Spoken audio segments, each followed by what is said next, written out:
Are you creating a legacy or simply making a living?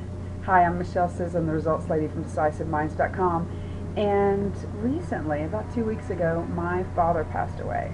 And let me say first that I just wanted to say a huge thank you to all of you who reached out and sent cards and text messages and phone calls and Facebook messages and plants and food. And it was just so wonderful. And in those tough times, we just, it really feels great to have people who, love you, reach out and say that they care. So thank you for that.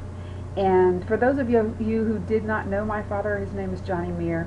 He is an amazing entrepreneur, taught me everything that I know. I'm a third generation entrepreneur. His dad was an amazing entrepreneur.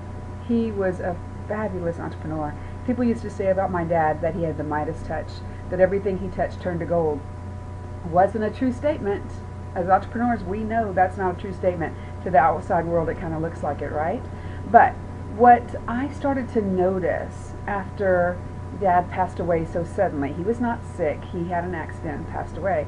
And what I noticed was that he truly built a legacy. Now, I knew it, but it's really come to fruition at this point. What happens when you're gone with everything you built your entire life, okay? And so I just wanted to talk to you about whether you are building that legacy versus just making a living. A couple of months before my dad passed away, there was another woman in town who passed away, and she owned a kind of like a day spa.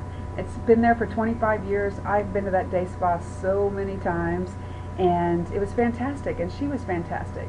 And so I actually was driving down the street the other day past her building and noticed that the business is closed and the building is for sale.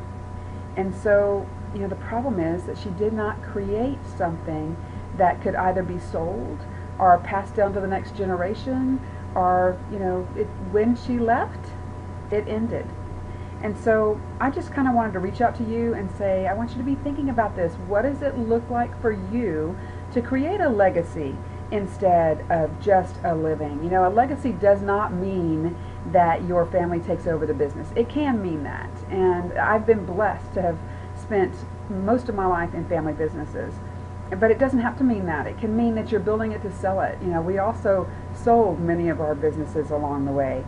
So there's lots of things that can happen, but what you want, I would assume, is that you're out here doing what you're doing, working as hard as you're working as an entrepreneur, because you want to make changes in the world.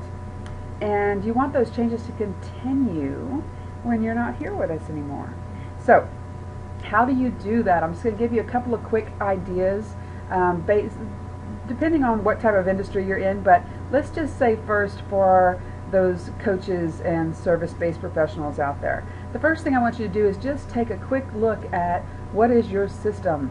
What is it? How do you work with your clients? How do you do what you do? I guarantee you have a system, and that can be documented. Once your system is documented and you've created this unique system in the way that you work and the work that you do, then you can teach others that system. So you could bring in associate coaches. You could certify people in your program so that they can go out and continue your work. There's lots of opportunities. But the first step is truly to define what it is and how you do that. So there you go. That's the tip for the day, starting our trek towards building a legacy. So if you enjoyed this tip and want more, please visit our website at www.decisiveminds.com. This is Michelle Sissom saying, be decisive. Bye-bye.